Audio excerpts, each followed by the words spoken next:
would like to call to order the Pasco County Board of County Commission meeting of October 7th, 2019. I would like to remind everyone present to please silence all electronic devices. At this time, I would like you to please stand for the invocation and pledge. O merciful Creator, your hand is open wide to satisfy the needs of every living creature. Make us thankful for your loving providence and grant that we, remembering the account that we must one day give, may be faithful stewards of your good gifts. Amen. Amen.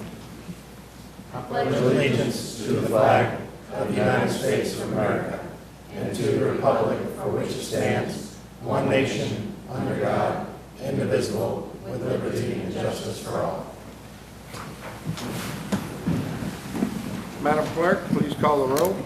District 2, Commissioner Moore. Here. District 3, Commissioner Starkey. District 4, Commissioner Wells. Here. District 5, Commissioner Mariano. Here. District 1, Chairman Oakley. Here. Now is the time for public comment. Citizens are given an opportunity to comment on any item coming before the board during this public comment section. The board also takes public comment on items to be placed on a future board agenda or other business under their purview. Public comment for public hearing items are taken during those individual public hearings beginning at 1:30 p.m.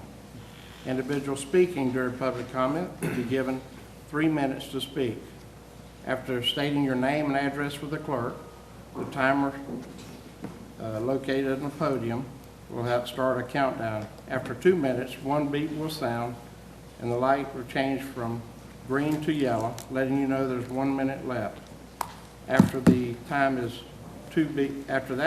the 2 beeps will sound and the light will change from yellow to red, indicating that 3 minutes are up and you should close your comments. The following people have signed up. I have 5 people signed up in this order. Matthew, is it Zweil? Zweil. Diane Zweil, Robert Zweil, Charles Lilly, and Jeff Harlow. Matthew Zweil, would you please stand to the podium, please? Followed by Diane Zweil, Robert Zweil.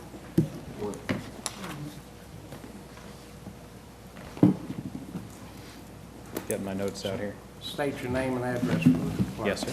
My name is Matt Zweil, and I'm 110 Cashford Circle in Wesley Chapel, Florida, 33548.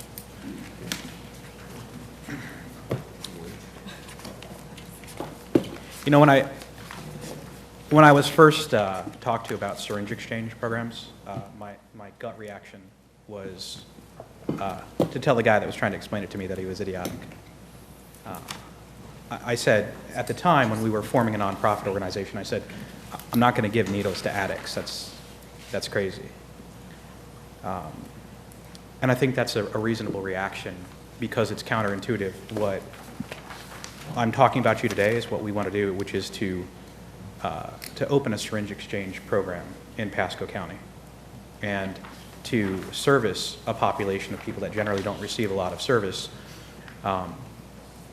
and provide them with access to clean needles while they are dealing with mental health issue that is opioid addiction. So I'm Matt Zweil, as previously stated. Safe Exchange Tampa is our nonprofit. We have been operating for about 1.5 years in the Tampa Bay area, primarily in Pasco County. We are based in Pasco. We perform education training services on overdose response. We do this at methadone clinics. We give out Narcan to methadone clinic patients because they're connected to the community of active users, and they take that information and that Narcan and they go out and they save lives with it. In the last 18 months, 100 of our overdose reversals, a little bit over 100, have happened here in Pasco County. And you've got emergency services personnel that are well represented today, and I think that they would tell you also that the opioid overdose issue has become a crisis of epidemic proportions. So we are a family-owned business. We are a nonprofit that pays for everything out of pocket. And I have here with me my mother and father, who both work for Safe Exchange. One is a former Marine, the other is a retired nurse. And together we're going to tell you a little bit about why we want to do this service, why we think that Pasco County should be the first county under the new state law that just passed in July to start up a syringe exchange program, and how we are prepared to help you guys with every step of that process to help communicate an understanding of why this is probably the most effective public health policy issue that you can take action on to address the opioid crisis and the spread of HIV and AIDS in Pasco County, and how it's going to cost you nothing at all. Everything that we do as Safe Exchange is paid for out of pocket by me, including this program. So this is something that we feel very strongly about. Diane is about to speak in public for the first time in decades, and that is a testament to how important it is to her. Okay, thank you for your comments. Thank you. Ms. Diane Zweil?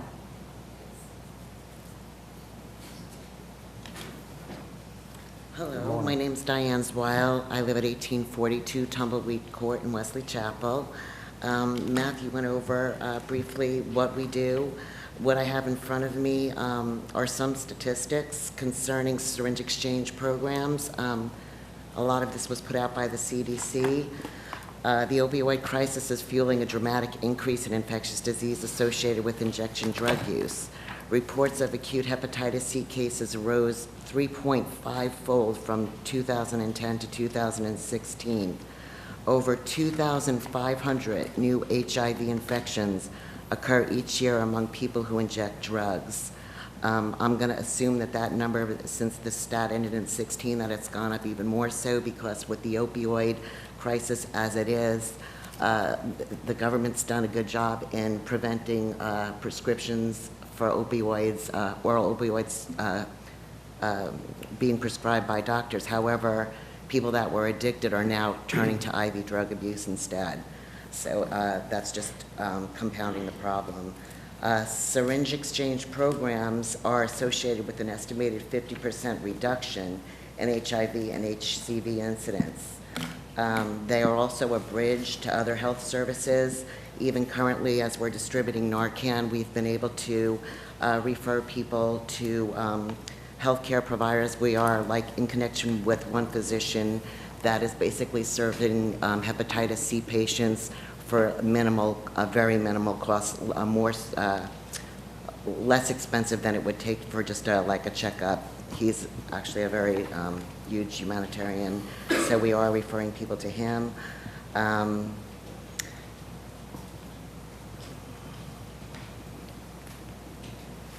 Oh, okay. Syringe exchange programs help support public safety by reducing the number of dirty syringes that are disposed of in an unsafe manner.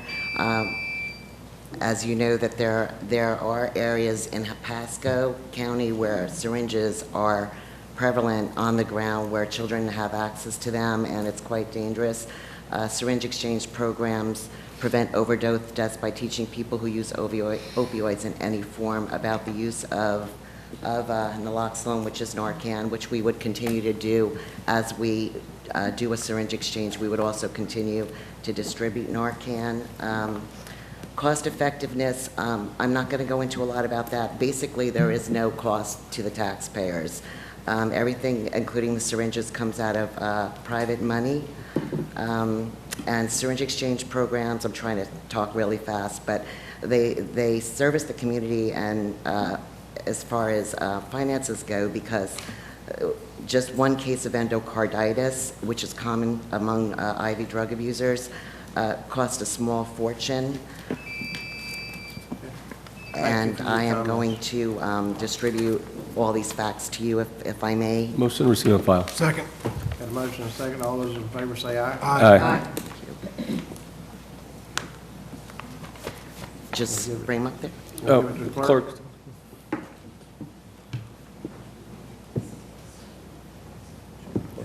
Mr. Chairman, I think it'd be great if they linked up with Ms. Pearson. Okay, good.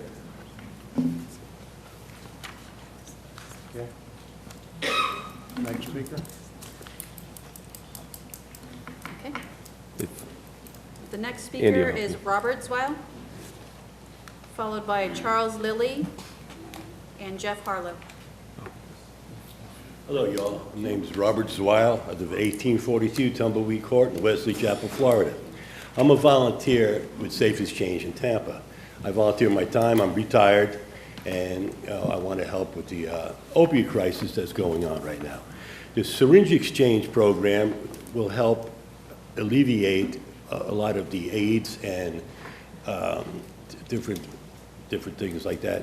What the problem is that you all probably think, well, we're going to just give out syringes to everybody.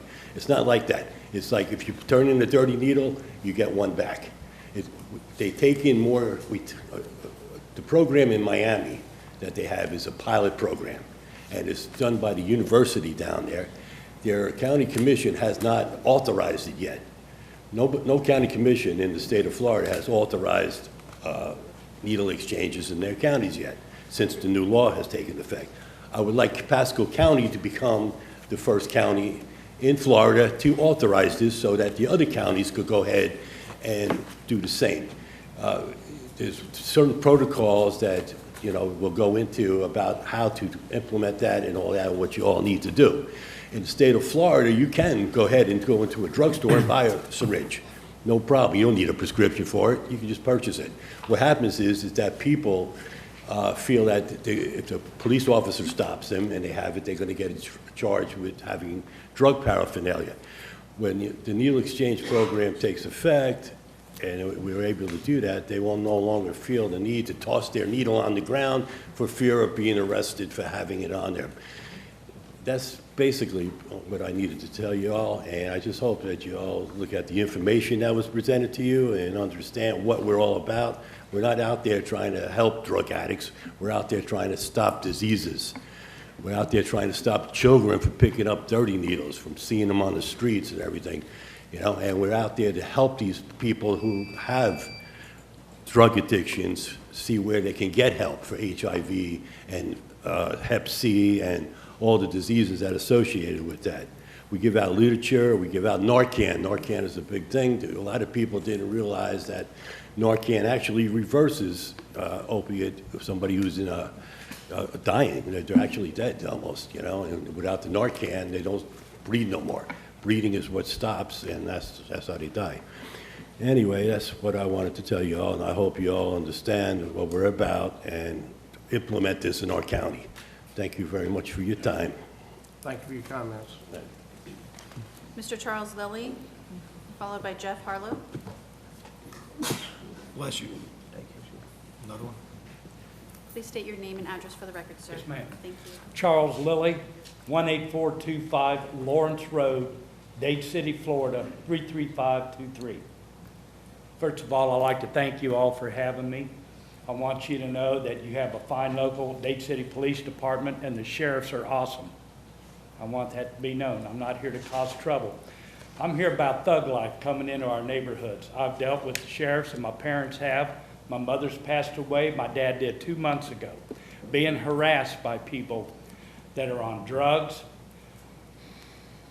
They're thugs, and it's gotten out of control. The sheriffs have been great. They're really trying to help, but just like I was told, their hands are tied. They can only do so much. That actually us, the innocent people, have less rights than the criminal. After 15 years of my parents being harassed, I'm now paying off their reverse mortgage and buying that home, and I swore to them that I would never let this lie. And my dad was a Marine, and I'm a disabled vet, and I mean business. But I thank you, and I ask for your help. Actually, I beg for your help. What we have is, I won't mention gender or race, but we have people that play exceedingly loud, especially on weekends, the boom boom music with M, F, I will cap the police, I sell my drugs, and explicit behavior that they'll do to females. And while we're cleaning our yard and pulling weeds, we have to listen to this. Our Sunday meals are listening to this. It has escalated now to where they're doing donuts in front of my house. I'm being threatened because I don't condone. We have junkies, they're selling drugs, they're physically violent. They are the bottom feeders of Dade City. And the reason I know this, and I'm ashamed to say this in front of you all, when I lost my family and my home and everything, I turned to an alcoholic. I turned into a street person. I didn't even want to be alive anymore. Unfortunately, I fell into the devil's playground and found out from the inside what these people are. Thanks to the Lord Jesus Christ, I found my way back home. And I don't condone these people, and I need your help. Whatever it takes, you have my email, you can contact me. I just really need your help. These people are out of control. They're stealing from us. I find drug paraphernalia all over the yard. They steal stuff. We just almost, I'm scared for my daughter living there. I'm scared they're gonna get shot. I mean, it's starting to get personal. So if there's anything I can do to help you to resolve this problem, please email me or call me or send a sheriff by my house. Everybody's welcome at my home. And please help me resolve this problem. And that's, I'm just not going to take up more of your time. I know you have a busy schedule. Thank you for your comments. We'll look into it, sure. Thank you very All right, much. God thank bless you. y'all and have a great day. Yes, sir. Thank you. The last person signed up is Jeff Harlow. Morning, everybody. Jeff Harlan, 4310 Whitner Drive, Land O'Lakes. I'm a Vice President of Acquisitions for Blue Sky Communities. We're affordable housing developers based here in Tampa. We develop affordable housing for elderly and for the workforce in the state of Florida. And I just wanted to say thank you. In the consent agenda, you guys are going to be approving a small local contribution to an elderly development we're doing over on the west part of Pasco County. So I just wanted to say thank you. Thank you.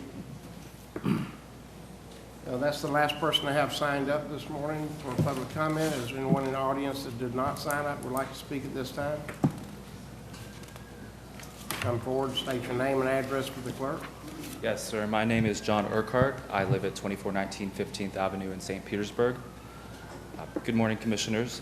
I'm currently a student in SPC, so their public policy program, and I have been studying for my capstone project the possibility of passing an ordinance in Pasco County to close the gun show loophole, requiring background checks and waiting periods for firearm purchases on gun shows. The Florida Constitution was amended by a ballot initiative in 1998 that empowered counties to pass ordinances to close the gun show loophole. The ballot passed with 70% of voter support. Currently, only 8 Florida counties have passed such ordinances.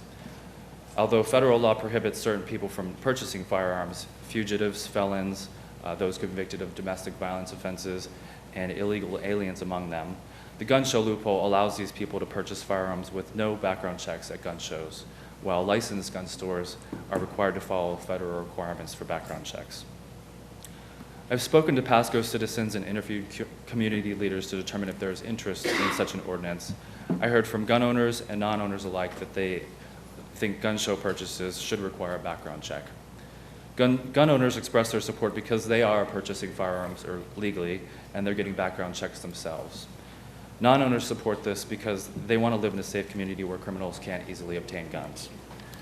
I met with a gunsmith and a licensed gun store owner who graciously walked me through the background check process and explained that most background checks come back in a very short amount of time. He recommends to his customers that they go through the background check and title transfer process, even for private sales. He charges a fee of $50 to provide both these services. You may ask why any county should do this on its own. Why not wait for the federal or the state government to take care of it? The reason I'm here today is because I believe this is a small change that would have a big impact on Pasco County. I don't believe the federal or state government is going to act on this anytime soon. It's an incremental step that can be taken now to ensure criminals aren't purchasing firearms within Pasco County. The ordinance wouldn't have an impact on the ability of those who are legally allowed to purchase firearms under federal law. Criminals can, of course, cross county lines to purchase firearms in a county that doesn't require background checks at gun shows. Pasco County is one of these counties. 3 nearby counties have these ordinances: Pinellas, Hillsborough, and Orange County. Orange County was the most recent county to pass this ordinance in 2018. And gun shows still take place there within the county, but with the added security of background checks. Keeping firearms out of the hands of those who are prohibited from purchasing them is a common sense approach that will make your community safer. For these reasons, I recommend that the Pasco Board of County Commissioners consider passing an ordinance that would require background checks and waiting periods on firearm sales that take place in public events. I've posted information on my project website at floridagunreform.com that includes all of the existing ordinances. Thank you. All right, thank you for your comments. Anyone else here wish to speak at this time? Seeing no one, that ends the public comment time, and now it's time for a resolution. We have one resolution this morning. Yes, could Pasco Fire Rescue please come up to the podium?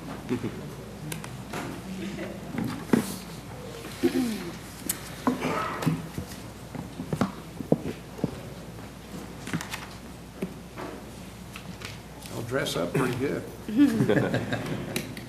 Resolution number 20-002, a resolution by the Board of County Commissioners of Pasco County, Florida, declaring October 6th through October 12th Fire Prevention Week in Pasco County and supporting the many public safety activities and efforts of Pasco County Fire Rescue throughout the event.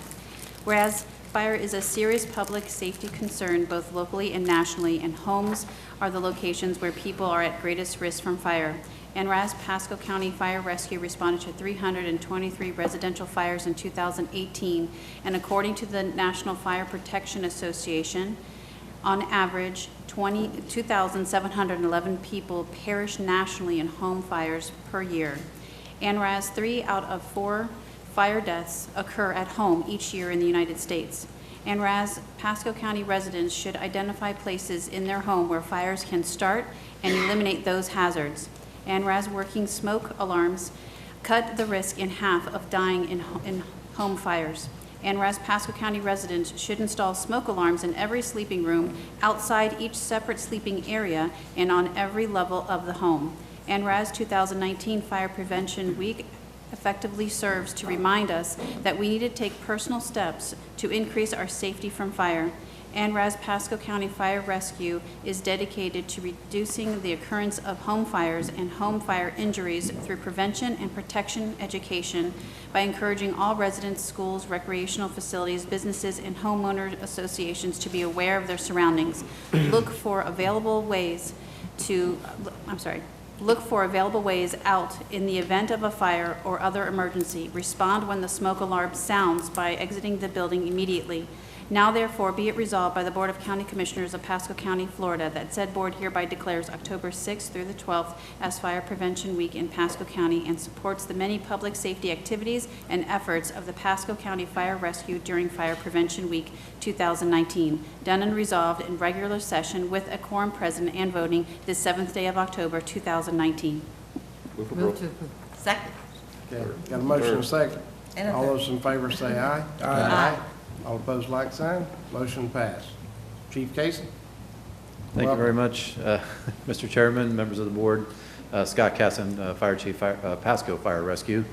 All right, I'm going to turn it over to, no, I'm just kidding. That was awesome. See her face? She knew I was going to pick on her. You thought she was never a loss for words, right? Right? She could walk into a burning building, but God forbid, she'll speak in public, right? Yeah, none of us are good at that. For those of us that are in the fire service industry, every day is Fire Prevention Day for what we do.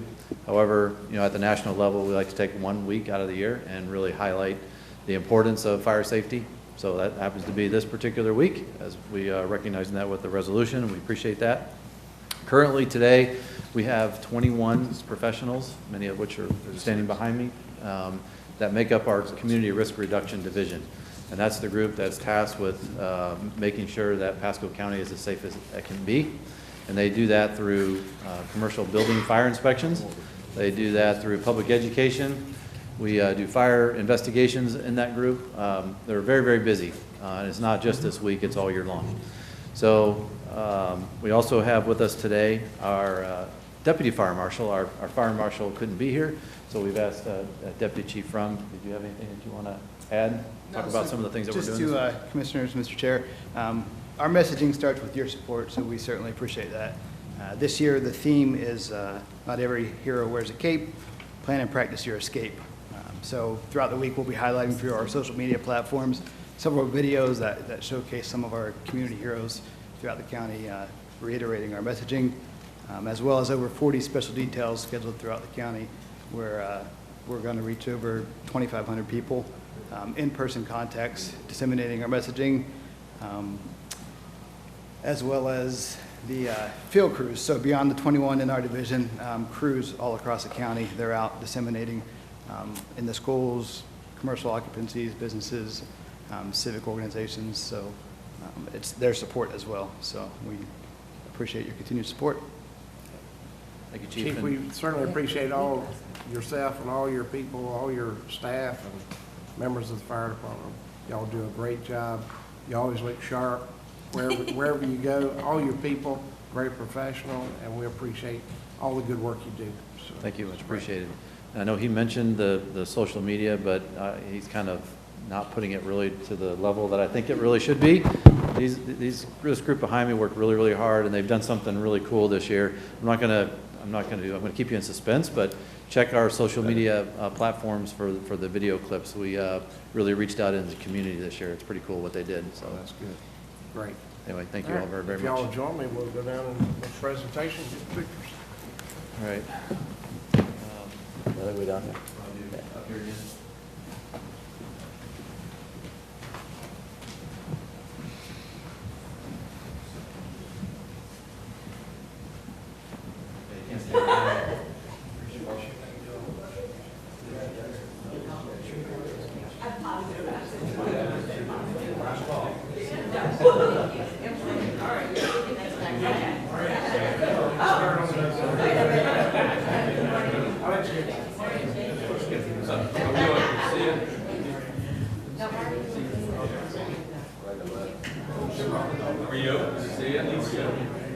After this, I need to say a few words.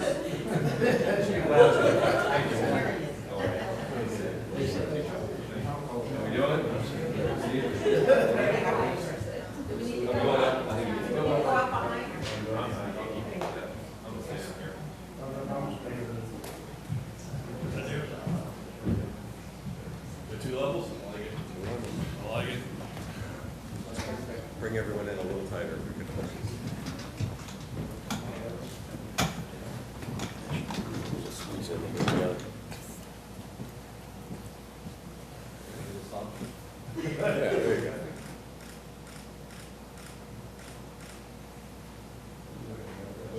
Two more.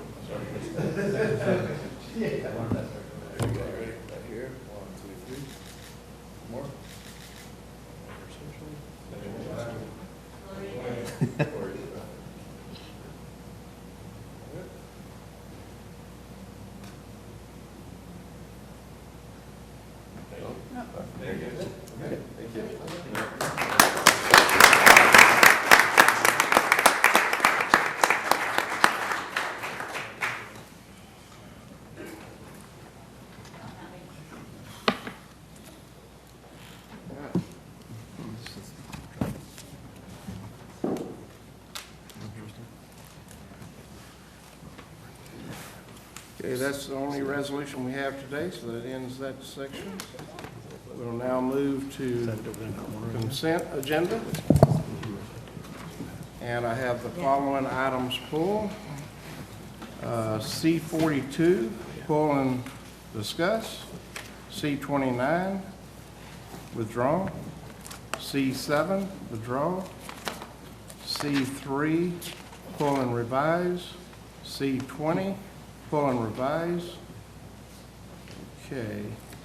The following items are to be discussed together. There's C12, C13, C14, C15, C25. And they're all to be pulled and revised at the same time. So we'll start off. Need a motion for the rest of the consent items? Second. Got a motion second. All those in favor, say aye. Aye. All opposed, like sign. Motion passed. Okay, we start with C42. Thank you, Mr. Chairman. I pulled this, number one, and I know there's a procedure. Is that up there? Can we get another view? Adam's up there. Yeah, that's, can we switch the Adam, view? turn around. Turn around, Adam. Oh, there, that's good. Yeah, look to the back. One time we need it.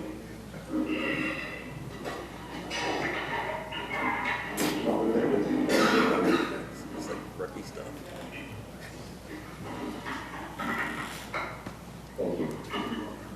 I love testing technology. That looks good. All right. So in looking at this non-competitive purchase, I know there's a procedure to go through, so looking at the exempt purchase in accordance with section 2103B indicates that we're going to go using the reason of advertising included, but not limited to meeting notices, advertisement bids, employment offerings, marketing campaigns, and other required advertisement, newspapers, magazines, and other media. And I had gone through and I looked at some of the list. I got probably like a quarter of the way down. One of the first ones I went, I think, was a blue one. And I clicked on their sites and it showed me a high of like 18 likes, whatever. So I don't know if that's indicative of everything they're doing. It was more associated with them. But the issue that I have with spending this much money and deciding where it's going to go, last week we had a meeting with the people from, let's say, Pasco Fiesta. Pasco Fiesta is an event that brings in thousands and thousands of people for a 10-day celebration. And because of our procedures that are in place, the most money we give them is $5,000. They book high-level bands. They bring in great entertainment, and that's their attraction. They don't need to spend money on advertising as much as others would do, but that's the only way they can get money. They're going to try to work with the West Pasco hoteliers better to try to get a tracking of nights, but when we get a 10-day event that puts that many people in there, that's almost 100 years old now, I think it's something we need to give a better backing to. So if I'm going to say we're going to go spend $1 million on this advertising, when I know an event would benefit more just by getting the money, which actually stays in this community, I think it's something to look at. When I look at, we're just up at SunWest parking lot. Matter of fact, we had an accident up there today where someone, I guess, passed out to some reason. And we didn't have the infrastructure to take out the middle median where the teller was there to do tolls, which we want to clear out for a safety vehicle to have to get in easily. It took a little effort to go around. I've got a dirt parking lot off to the side that if we just put a one base coat as we go through the RFI process would be a much better use for money. And if we're going to make a destination management push, I'm going to say for the west side, fixing that parking lot, putting sand out on Green Key Beach and dressing it up a little bit would make a lot more sense for the west side in going forward. This weekend I was up at, my Rotary had a getaway up at Homosassa, Nature's Park, with our RV park. SunWest is actually looking to put an RV park up there where people can bring their boats up there, they can go along, they're scalloping, which everybody acknowledges, by the way, Commissioner Wells, Captain Wells, that our scalloping was so much better. So we're in a position to really gather a lot more positive things, but I would rather see us spending more money, especially on the west side, to actually putting something in capital as opposed to this. Now, as far as the other monies that you're looking to spend out there for the non-competitive bid, I'm wondering how many of these firms that are on that list are local, and I got to think that we do have some local talent that would benefit from this, so I couldn't see that from the whole list, but how many local firms that we're looking at as well? Hey, Mr. Chairman? Yes, sir. Before Adam jumps in, Adam, can you hear me? Yes, sir. Okay. So I think it's, Adam will reiterate this, it's important for a destination management organization to advertise outside of the area. Our goal is to bring people from other parts of the nation or internationally to visit Pasco County. That's where your local businesses are going to make their money. Putting heads in beds, spending multiple nights here, that's how the west side is going to make their money. That's how the people that rent boats are going to make their money. That's how the restaurants, that's how the small businesses in downtown Newport Richey are going to make their money year-round. Yes, we have some great festivals across the county, north, south, east, west, there's festivals in this county. But remember what we discussed a few years ago, which everybody agreed on, is there has to be a point where you're self-sustaining. If you can't be self-sustaining, and this is across the board, whether it be Kumquat Festival, Pigs in the Hills, Chasco, multiple other events, by now, you should, after whether it be 5 years, 10 years, or 20 years, or 90 years, you should be able to do your own drawing. I mean, just like any other business. I think of it, think about when the SBA, when they help a small business get started. That's to help get them off the ground. After year 3, if you can't stay in business, there's a problem. So these dollars are to bring people, and that's why we have an Adam, you jump in here, I know I'm probably stealing your thunder a little bit, but i.e. the Zimmerman Agency, that are professionals that go out there, they're an advertising agency that knows how to draw people here. Now, I did question a few things along, and some of the board members agreed with me. I thought we should do a little more TV, but they're working through that. And when I say TV, outside of the area, not in the state of Florida, but in certain markets, especially the Midwest, where we know we can draw from.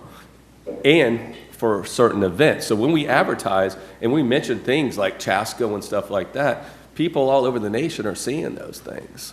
When they come to our website and we draw them to the website, they're seeing that we're having these events, i.e. Chasco, i.e. Kumquat Festival, whatever festival it may be. So this organization, this marketing plan helps market those events too, but we can't continue to give money to organizations. To be honest with you, and we've said this on the dais, the only reason we're still giving some of these festivals some money is kind of for goodwill, to be honest with you. They shouldn't need it. None of these, they shouldn't need it.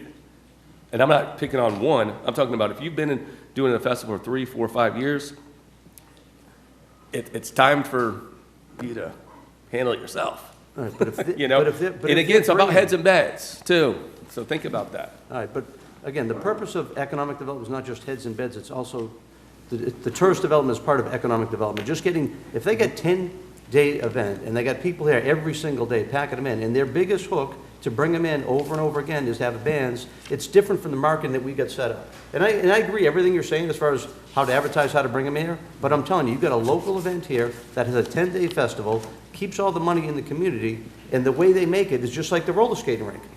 When we had them here, they were the #1 draw here for years.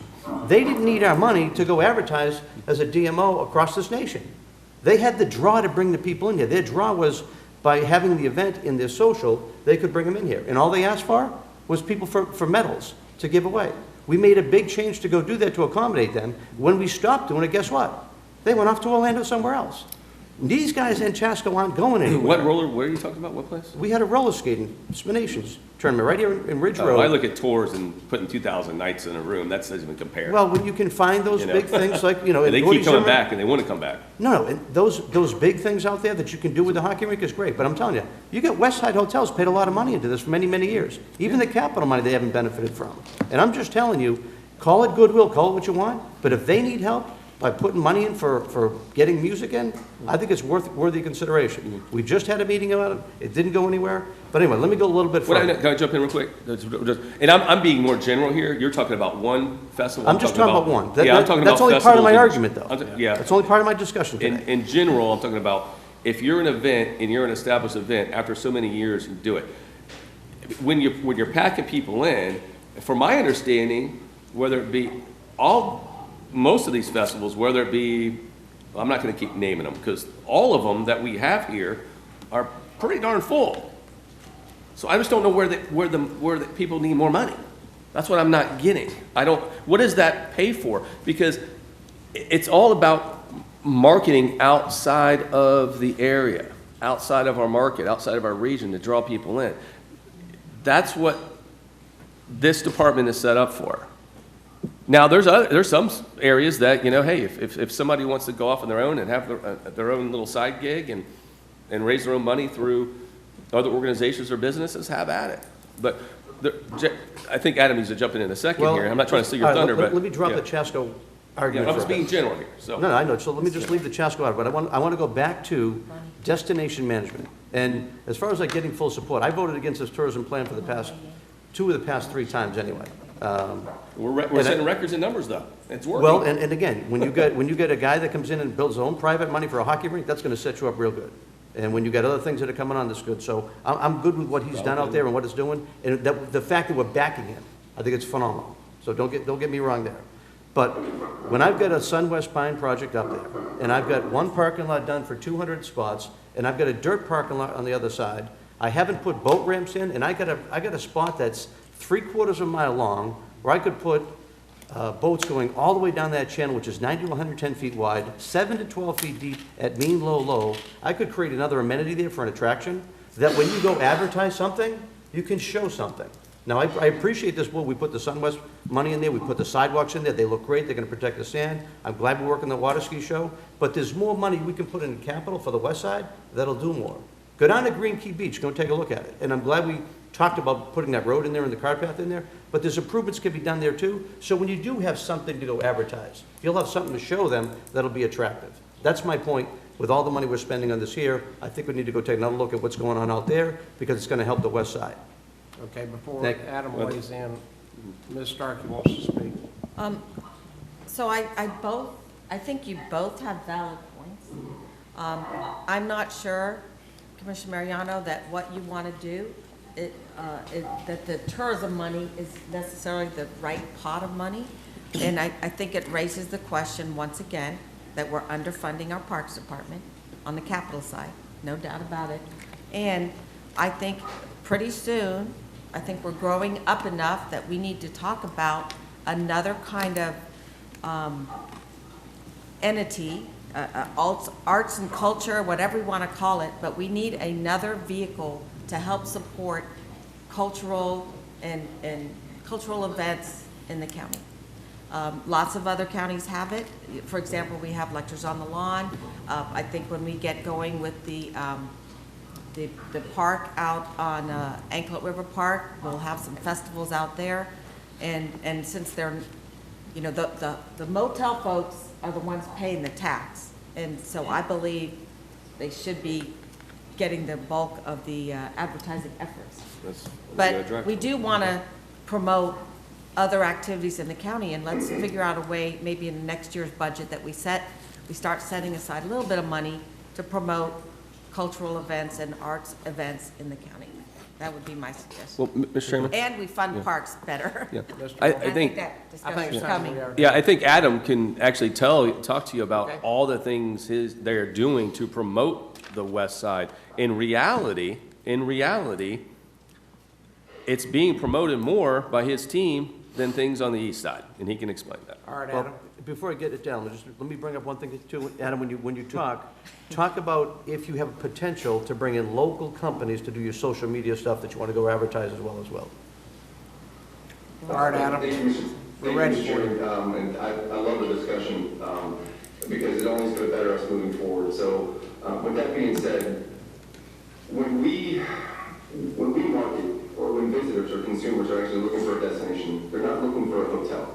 They're looking for an activity. They're looking for an experience. They're looking for a destination where they can create a memory. And then they look for a hotel. Then they look for their lodging. And then they see what amenities or assets the destination has around their hotels. And then they make that path to purchase. So they're not looking at hotels first. They're actually looking at experiences. And that's what we sell. We sell memories. We sell experiences. And the west side of the county gets probably a lot heavier on the leisure side than the east side of the county.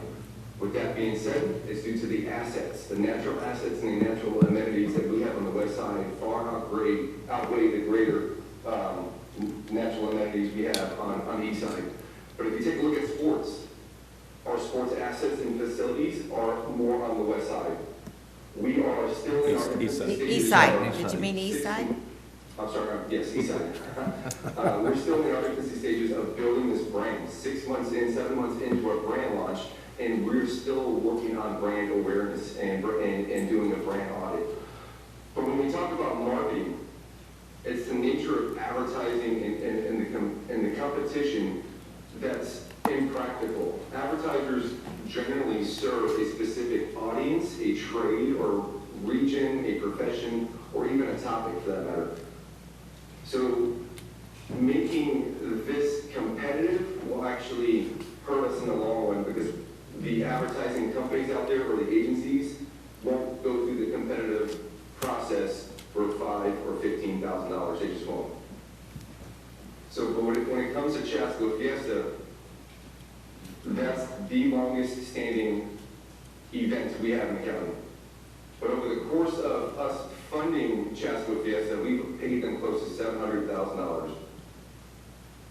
$700,000 over the past 8 or 9 years. When I came on board, we changed the way we do our business, the way we conduct our business model according to state statute and what was giving us the best return on investment. The local events, even though Chasco brings in thousands upon thousands of 10,000s of guests or consumers or visitors to the event per day, we have to keep in mind that's during peak season. They're already here. They're already here. If Chasco event, if Chasco Fiesta was in May, that would be a different story if those numbers came back and you had 200,000 people over 10 days. But those are just little thoughts of information to the bigger picture. So when we look at our business model and we're spending, 2.5 years ago, we were spending $370,000 on local events and festivals, which weren't pushing our metrics at all. And we were only spending around $90,000 on marketing, which we are tasked to do according to state statute. We had to change some things. And now this model is actually working for us. Our KPIs are moving north instead of staying stagnant. So we are actually moving forward and pushing the destination forward to create visibility within the marketplace and to create an identity that's competitive with Florida stores. And Yeah, Mr. Chairman? Mr. Moore? Sorry, Joe. I just think it's important, you got to remember, for us to promote countywide, but you're talking a lot about the west side now, so I'm going to bring the west. For us to promote those assets along there, we have to advertise outside the area to draw them in. That's how these businesses are going to continue to be successful. That's how tourism is going to grow in that market, and that's how we're going to help, again, eventually fill up the hotels, they're going to rent the boats, they're going to go to the fishing guides, they're going to go to SunWest, they're going to go to Chasco, they're going to go to the restaurants.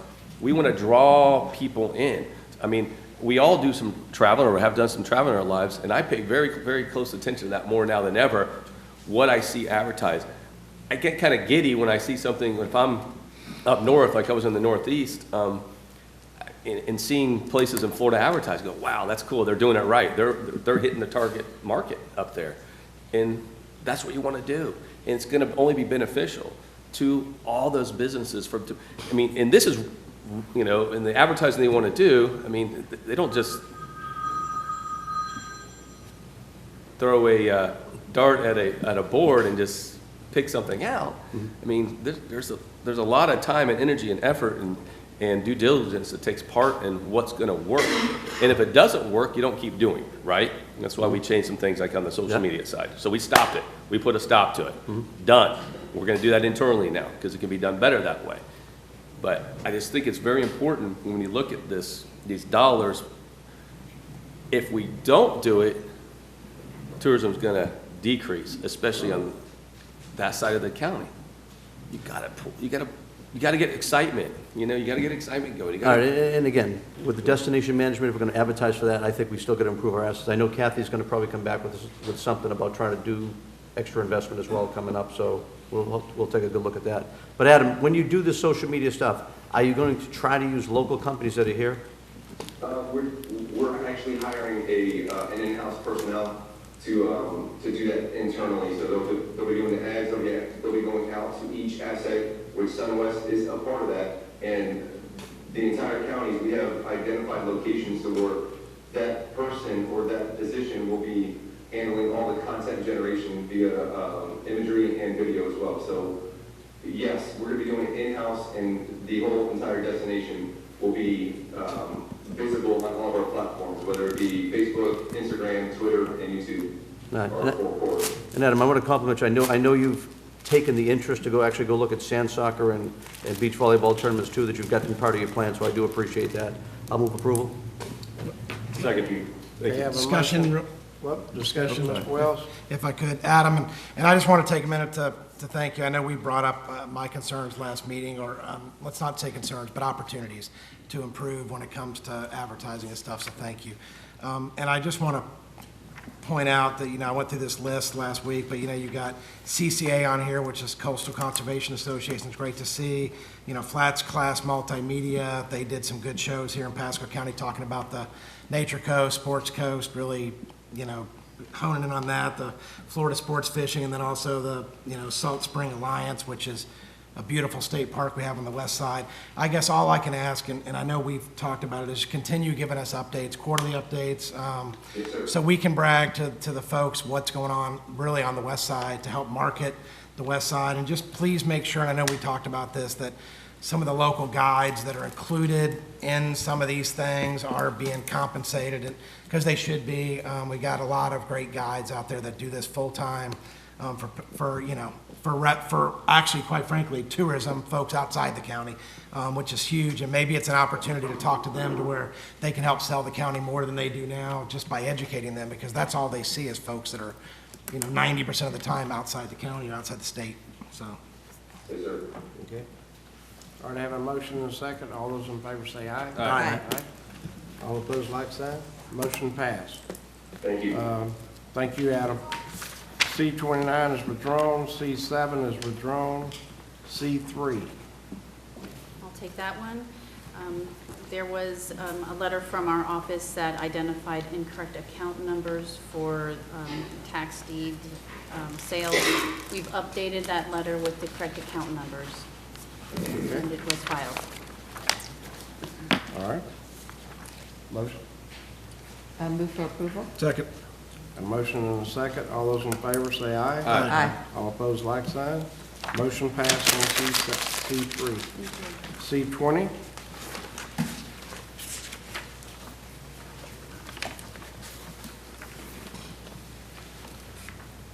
Good morning. Gail Parnell, IT. We Can you need move to the mic? exchange- I'm sorry, could you move I'm the mic? Can't hear you. Oh, sorry. We need to exchange the requisition that was submitted in the packet. The amount was incorrect by $1,000. It has been amended, and we brought in the ones that are correct. Move approval with a note of change. Second. Got a motion and a second.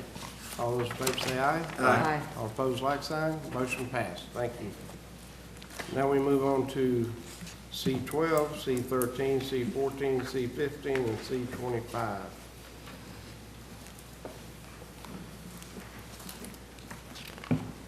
Good morning, Chairman, members of the board. Andrew Baxter, Facilities Management Director. Margaret Smith, County Engineer. Due to the transition in fiscal years, C12, 13, 14, 15, and C25, we're seeking conditional approval subject to Clerk's Finance Department verification of FY20 funding. With that noted change, we recommend approval. So moved. Second? Got a motion and a second. All those in favor say aye. Aye. All opposed, like sign. Motion passed. Thank you. That ends our consent items and consent portion. At this time, Mr. Chairman, yes, sir. I desire the advice of the Board of County Commissioners concerning the case of NRA National Prescription Opioid Litigation, case number 1:17-MD-2804, United States District Court for the Northern District of Ohio, Eastern Division, to discuss settlement negotiations and strategy related to litigation expenditures, and for that reason, I request a private attorney-client meeting.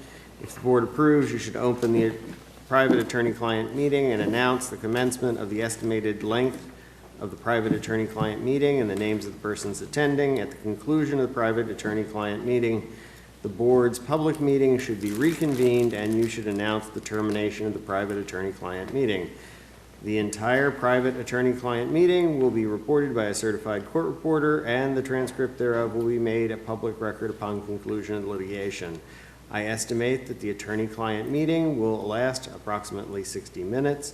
We have scheduled a certified court reporter to be in attendance in the Commissioner's Conference Room for the private attorney-client meeting. I hereby announce the commencement of a private attorney-client meeting at which the board will discuss settlement negotiations and strategy related to litigation expenditures in the case of INRE National Prescription Opiate Litigation, case number 1:17-MD-2804, United States District Court of the Northern District of Ohio, Eastern Division. The names of the persons expected to attend the private attorney-client meeting are myself, Chairman Ron Oakley, Vice Chairman Mike Moore, Commissioner Jack Mariano, Mike Wells, and Catherine Starkey. The County Attorney, Jeffrey N. Steinschneider, the County Administrator, Dan Biles, Christy Sims, Senior Assistant County Attorney, James L.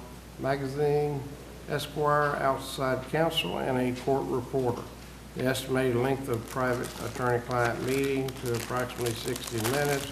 The private attorney-client meeting will now convene in the Commissioner's Conference Room downstairs. Okay. Thank you.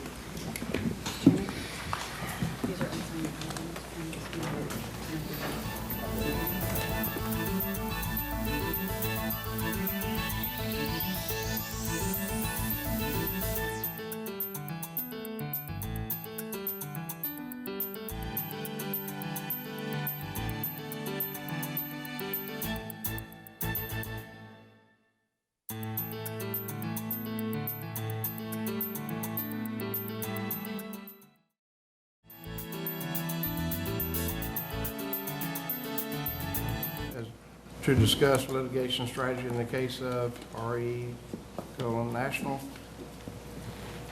prescription opiate litigation, case number 1:17-MD-2804, United States District Court for the Northern District of Ohio, Eastern Division, is concluded.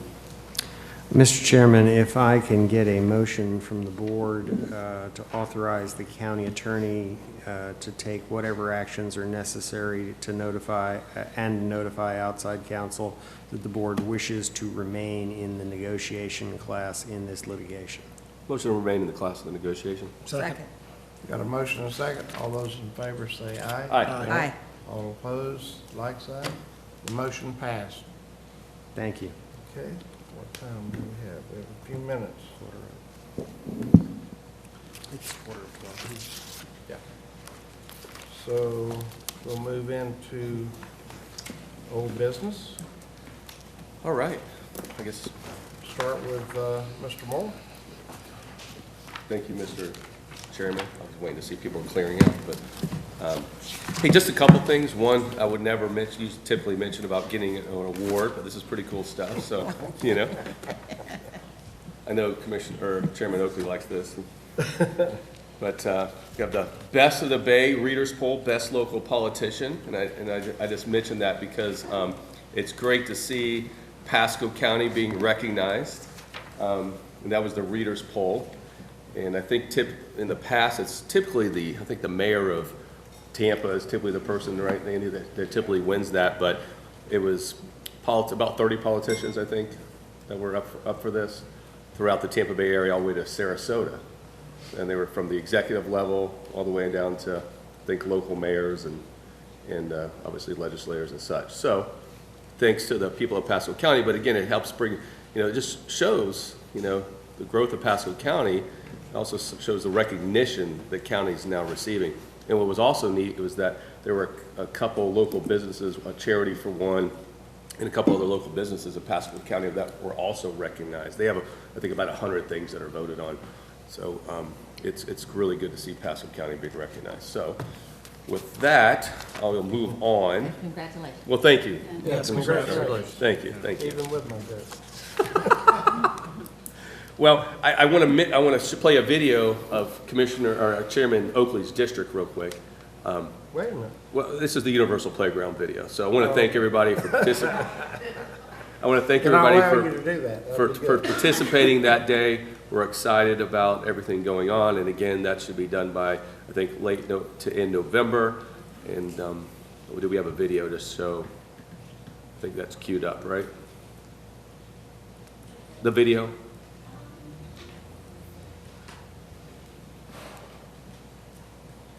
That was done by the Pasco County team.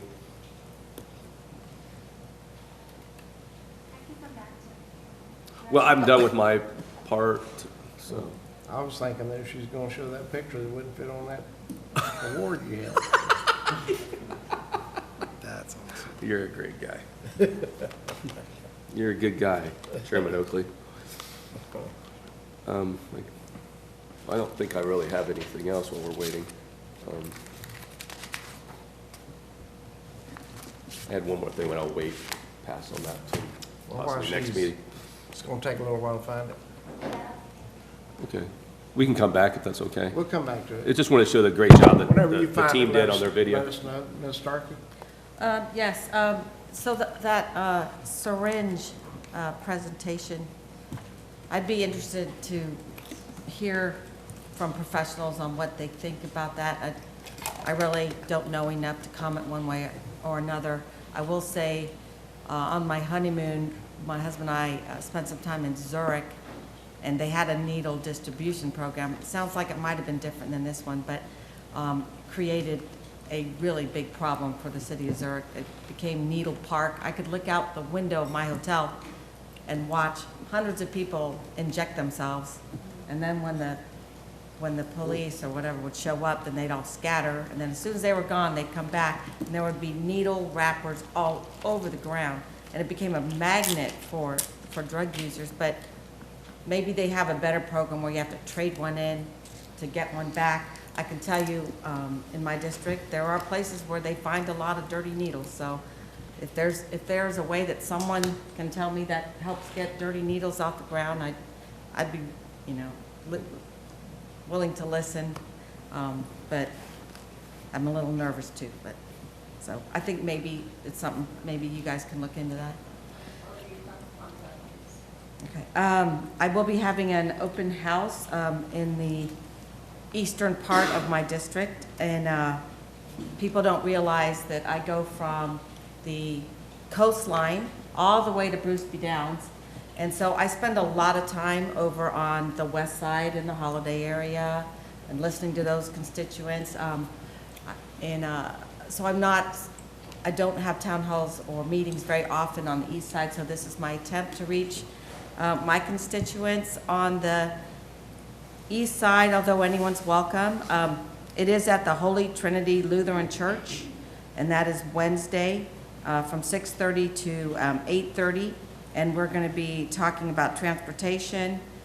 We'll be talking about paving assessments, code enforcement, long-range planning. The sheriff's office will be there, and we are reserving, last time we were there, we had a very full agenda and weren't able to take a lot of questions, but this time we will be sure to be leaving at least half an hour for constituent issues and questions.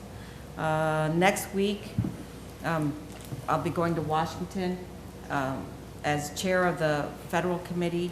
We have 90 commissioners from the state of Florida going to Washington, D.C., and it's going to be extremely busy. We're going to be visiting all different kinds of agencies and congressmen.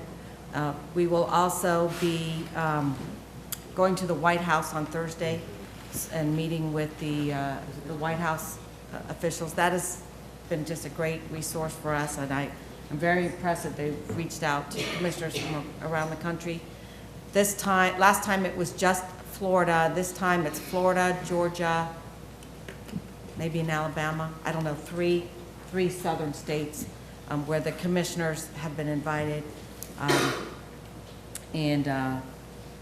So I'm looking forward to that, and I think that is all I have. Okay, you've got it ready now? Is this it? I'm seeing. Yeah, yes, sir, that's the video. Okay, let's play that video now.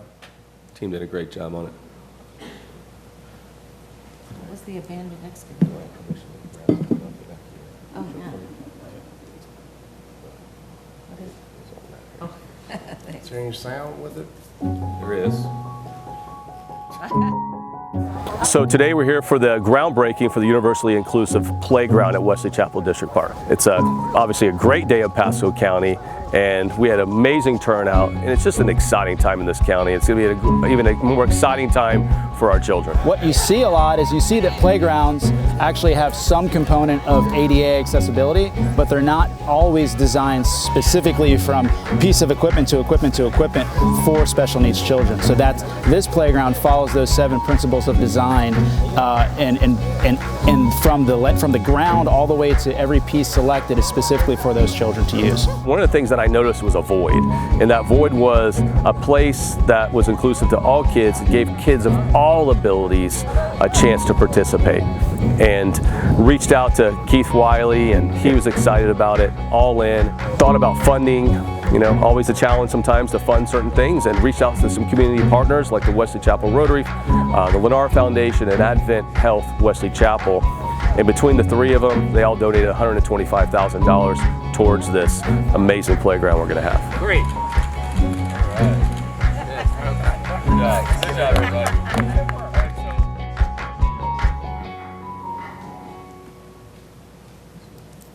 Good job to the team. Very good. Very nice. That's a great thing coming in Pasco. Mr. Wells. Yes, 2 things. I would like a approval from the board to do a one-time fix, not to exceed $6,000 on a Lure Lane. So that'll be my motion. What are we fixing? A road, a Lure Lane, just a one-time fix in the road. It's in terrible shape. I know, but what are we doing? Just part of it you it's, fix it. it's the whole Just thing. It's not a potholes? very, potholes and so forth. It's a lime rock road. Yeah, it's a B road. It's only a $6,000 fix. It's not a road Not to owned by the exceed county? 6,000. No, It's a B road, so we own the. we It's a have right- non-maintained county Yep, road? thank you, Yes. thank you. Okay. Okay. Yes. I got a motion? Second. And a second. All those in favor say aye. Aye. Thank you. All opposed, like sign. Motion passed. Okay, thank you. And one thing I wanted to bring up, I know a while back we had a resolution that we did as a board to thank the HOAs and CDDs in our county for the great job they do with property values and just all the great things. And one thing I don't think that was included with that was considering the neighborhoods we have in the county that are defunct HOAs, defunct CDDs. I know we talked about it a little bit, but I just wanted to tell you a little bit about Karen Swan. You know, the sheriff's office had an award ceremony last week, and they took the time to recognize Karen, who, you know, on her own helped lead the charge in Hillendale and Glengarry, which is off of Congress. And each of you have folks like Karen Swan in your districts. And I just think it might be an opportunity for us to, you know, because she's taken this community, and they're all volunteers, again, defunct HOA, and she's, you know, from the sheriff's office, from them being out there weekly, from her driving around and the team driving around in these neighborhoods, calling in things, and just the pride, the ownership, the leadership, and just the love that she's put into this was unbelievable. I just I couldn't make it out there. I had something else, but I know Kathy went and we gave her a little something just to thank her. But it's one of those things, I think, from, you know, you have several, especially the West Kelly Side. Miller. We have, I've got quite a I mean, few. and there's several other Kelly Millers and several other folks up in Hudson. So I just the thought, maybe we do something just to honor those that, again, maybe we don't, we kind of forget. But I just wanted to let you know, I thought it was pretty cool the sheriff's office took the initiative to thank Karen. And Why don't we start like once a year, an honorary citizen of the year from our districts and honor them all together? That's, once I mean, a that's year? kind of what I'm at. I think we need to do something, because Yeah. again, it's one of those things that, you know, we know it's happening in our Yeah, districts, I and think every it's one a of us, great idea. you know, Love but, it. and it's good just to acknowledge and say thank you, because there's so many that make it happen. But again, they're really the ones that are helping property values and helping code, sheriff, you know, all of us. So just wanted to publicly thank her. So with that, I'm done, sir. Thank you. Okay. Mr. Mariano? Thank you, Mr. Chairman. Yeah, and for example, like Deputy Pizzetta, who did the award and that Kathy did a great job representing. That is the type of thing we want to kind of reward. The orchards down in Green Key, which, by the way, down in Green Key, those folks who came to the last board meeting, we were out there with staff, and they've actually ordered 2 flapper valves that'll actually keep tidal waters from coming in. That'll help a couple of sections. There's still a lot more to be done in there, but that type of awareness and help for us, you know, helps us be better commissioners and get a lot more things done. So, yeah, I agree. We need to recognize those folks. I'd like to just go over a couple of things. FEMA flood maps, I guess we're in the process where we need to be ready by December. I know it's going to save 75% of our residents' money, so I just want to make sure that, I know you're just going to probably email on it this Right. week, so I just want to make sure we're going to do everything we can to be right in line so we can get those savings out for our people as quick as possible. And I talked to Mr. Bowles earlier with our staff, and the Suncoast Recovery Center, which has applied for a demolition permit, we thought we were going to be all set, but because of FEMA, actually not FEMA regulations, we overcame FEMA regulations because the guy has an appraisal that can work, but because of our code, which I want to bring us back to go change this, it'll take, until probably January, to actually, if we have an outside appraisal on a piece of property, that I want to be able to use that to allow us to go, rebuild the building if the numbers work out. And the staff's going to be able to bring that back. It's just one thing in our code. We actually can overcome FEMA, which is crazy, but we have our trouble with our own code. So, Dan, you could bring something like that? You're fully briefed on it? Yeah, so the code section you're talking about is in the land development code, so it's not just a quick thing. But it would be part of the cleanup ordinances we do every quarter, half a year or so. And in the interim, Dan says he thinks, talking with Anthony as well, that they can issue at least a demolition permit so they can get started. So we get some help for people that want to get help. And then Commissioner Stark, I think you're on point as far as the needles go. We don't want to be a haven for more of those needles coming in. We want to help the people especially that want to get the help themselves. I think if you just kind of keep feeding the addiction and a way to do it, you're just going to see more and more of it. So I think you're on target with that. We'll wait to see what Kathy finds, but I share your hesitation.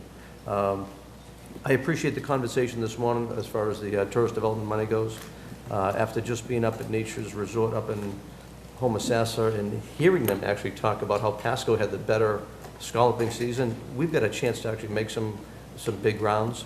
I know we've got boat ramp money that was going to be allocated at some point to put boat ramps in, but I'll say even if we can't put boat ramps in right away, along that channel we got a great opportunity to do 3/4 of a mile long to put boat docks that are up there that could bring people from all over, even if they dock down at Strickland or Seapines or somewhere else, to get in there as we go through that process. I think it's going to be a huge opportunity and something we should take care of.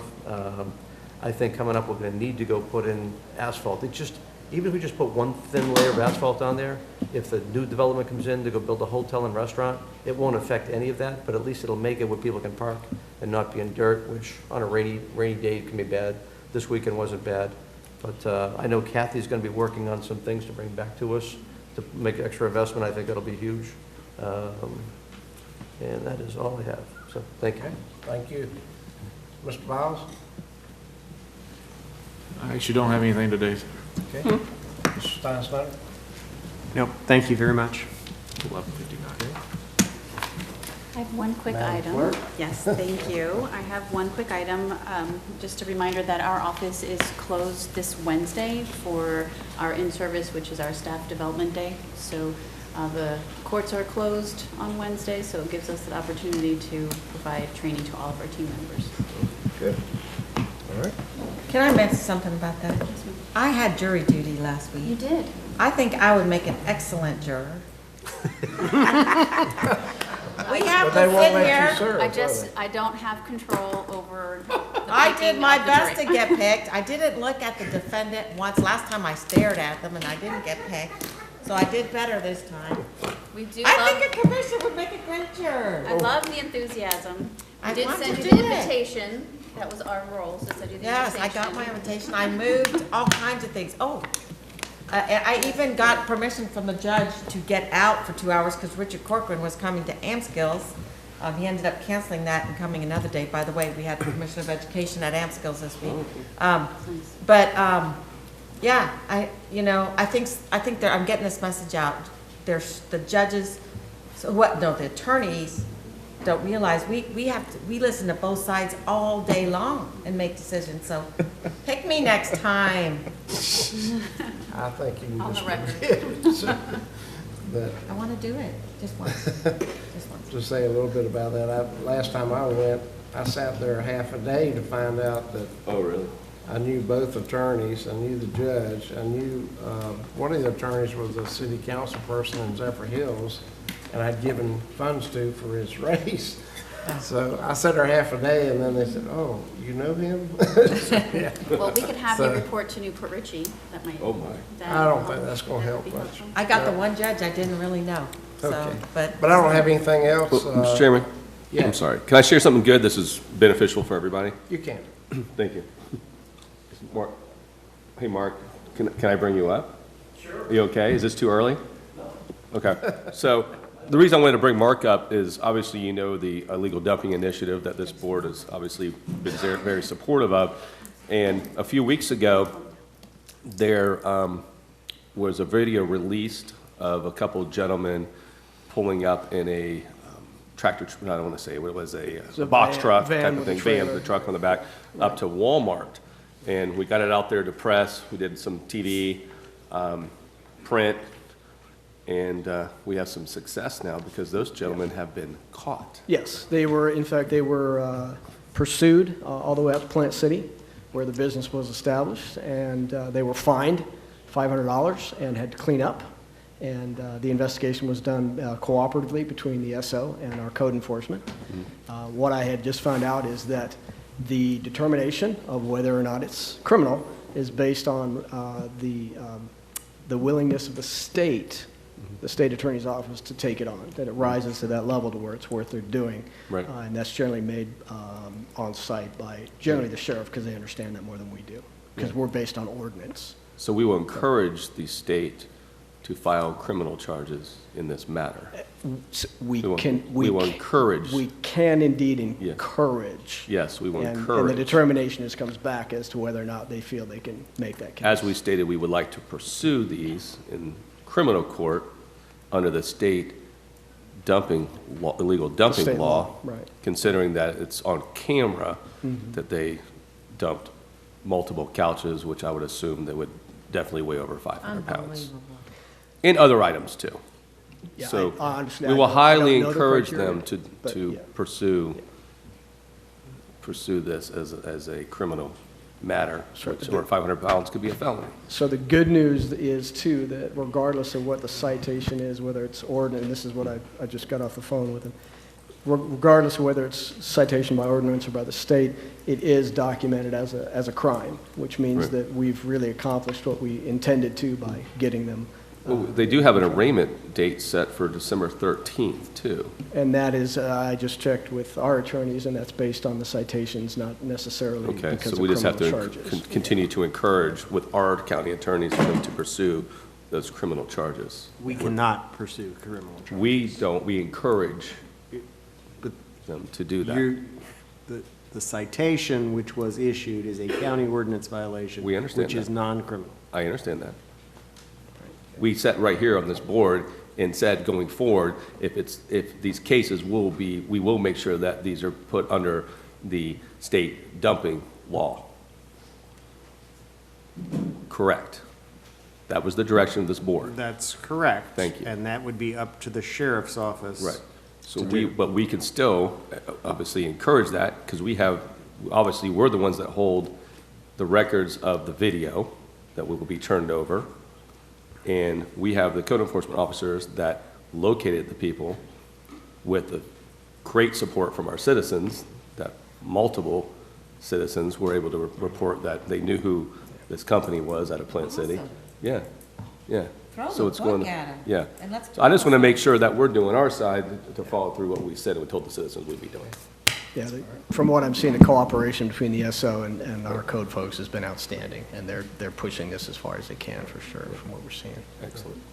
Well, since you brought that up, it reminds me that in my district on Saturday, October the 12th, we have a cleanup day at Lacoochee in my district. And dumpsters will be set out and be able to clean up a lot of areas That's this great. coming Saturday. Yeah. Those are Good awesome. thing. Those have been very successful. Yep. Very successful.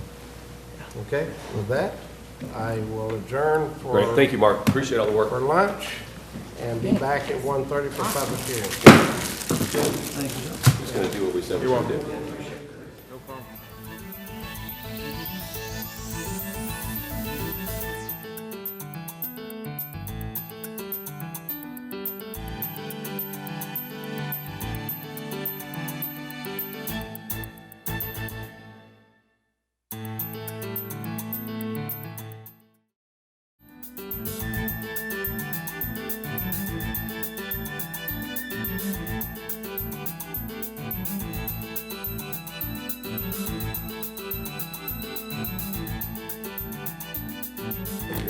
Good afternoon, everyone. I would like to call back to order the Pasco Board County Commission meeting of October 7th, 2019.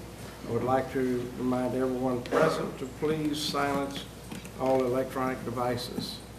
It's now time for our public hearing items, which we will start with P1. And I have no one signed up to speak, but go ahead with P1. I'm sorry. Proof? Yes, P1 was published in the Tampa Bay Times on August 23rd, 2019. Christy Sims with the County Attorney's Office. Commissioners, this is the final public hearing on some tweaks to our donation bin ordinance. It is an ordinance by the Pasco County Board of County Commissioners amending the Pasco County Land Development Code, Section 530.22, donation bins, for providing for applicability, repeal, or providing for severability, inclusion into the Land Development Code, and an effective date. As a reminder, these, well, Ms. Hernandez was kind enough to shuffle this through the LPA and the SIRE process for me. These are amendments to Section 530.22 that are recommended by the County Attorney's Office for legal reasons. Upon adoption, assuming that it is adopted today by the board, this started off as a high return enforcement project. So we will get with the appropriate personnel and building and construction services who handle non-construction permits and get the ones that are legally placed onto properties shepherded through the permit process. And as I've told you before, the ones that have been placed or dumped onto properties without the property owner's permission, we are pursuing criminal felony dumping charges with the state attorney with respect to those cases. The County Attorney's Office recommends that the board accept public comment, adopt the proposed ordinance amendment by roll call vote, authorize the chairman to execute the ordinance amendment, and direct board records to transmit the ordinance to the Department of State by electronic mail within 10 days after adoption of the ordinance amendment. Is anyone here to speak to this item P1? Because I have no one signed up on the sign-up sheet. Seeing no one. Mr. Chairman? Mr. Moore? I just want to thank Christy for doing an excellent job with this. We appreciate it. The citizens appreciate everything you've done, and the team will continue to do. This is our fight against blight, fight against illegal dumping, and holding these people accountable in the future for, obviously, quite honestly, costing the taxpayers, thousands and thousands of dollars a year, besides it being unsightly. So if there's no other questions, I'll make the motion. And there have been a number of bins removed because the property owners had no idea that they had been placed there. Okay. If there are no other questions, a motion for approval. Second. I have a motion and a second. All those in favor? Roll call vote. Roll call. Roll call vote. Madam Chair? Madam Clerk? District 2, Commissioner Moore. Aye. District 3, Commissioner Starkey. Aye. District 4, Commissioner Wells. Aye. District 5, Commissioner Mariano. Aye. District 1, Chairman Oakley. Aye. Motion passed. Thank you all. Thank you. P2. P2 was published in the Tampa Bay Times on September 13th, 2019.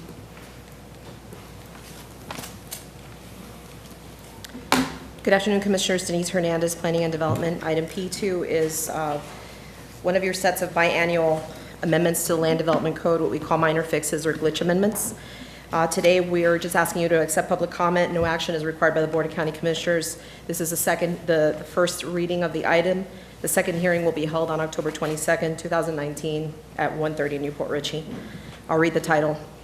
It's an ordinance by the Pasco County Board of County Commissioners amending the Pasco County Land Development Code, Section 303.6, application submittal and acceptance, Section 303.7, application review, Section 402.1, zoning amendment Euclidean, Section 402.2, zoning amendment MPUD, Master Plan Unit Development District, Section 402.3, conditional uses, Section 402.4, special exceptions, Section 403.1, preliminary development plan residential, Section 403.5, construction plan, Section 403.10, landscape plans, adding new section, Section 406.8, garden plan permits, Section 522.9, Connected City MPUD Master Plan Unit Development District. Section 527C3, Commercial Light Manufacturing District. Section 530.23, Community Gardens.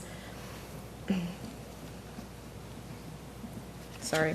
Market Gardens and Community Farms, Section 603, Connected City Stewardship District, Section 700, Subdivision and Planning Standards, Section 901.4, Substandard Roadway Analysis and Mitigation, Section 901.6, Street Design and Dedication, Section 901.9, Street Naming and Addressing, Section 902.2, Stormwater Management Requirements, Section 905.2, Landscaping and Buffering, Appendix A definitions and other sections as necessary for internal consistency, providing for applicability, repealer, providing for severability, inclusion into Land Development Code, and an effective date.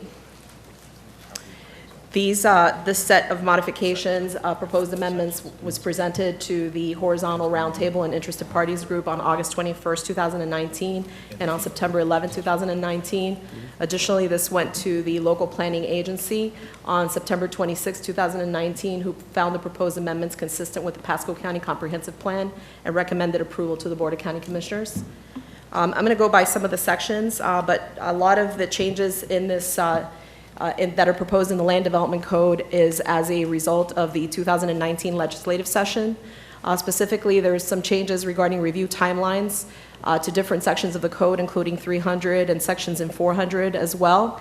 And those are due to changes that were in Chapter 125.022 Florida statute. Basically, we had different timelines in our Land Development Code. Currently, Chapter 125.022 basically states that if it's a staff level approval, it has to occur within 120 days. If it's an approval that has to go through a public hearing process, it's 180 days. Our code did not consider that. One of the considerations in our code is actually that in one of the reviews, the applicant has up to 180 days to return review comments, and that's not consistent with 125.022. So we made some changes there. Other changes include changes in Table 304-1, which basically adds requirements for noticing of substantial modifications to preliminary site plans, preliminary development plans, and mass grading requires mailed notice for those modifications. Another change is Section 402.2, Zoning Amendment MPUD. It adds a provision that unless otherwise determined by the county administrator or designee, currently all items that are within the coastal high hazard area, if there is any type of change, increase in density or change to development beyond what the applicant can currently do under the current zoning district, that would require a master plan unit development district. And this, there was a determination made by the Director of Planning and Development that states that that's not what the comp plan intended. All of these are review timelines.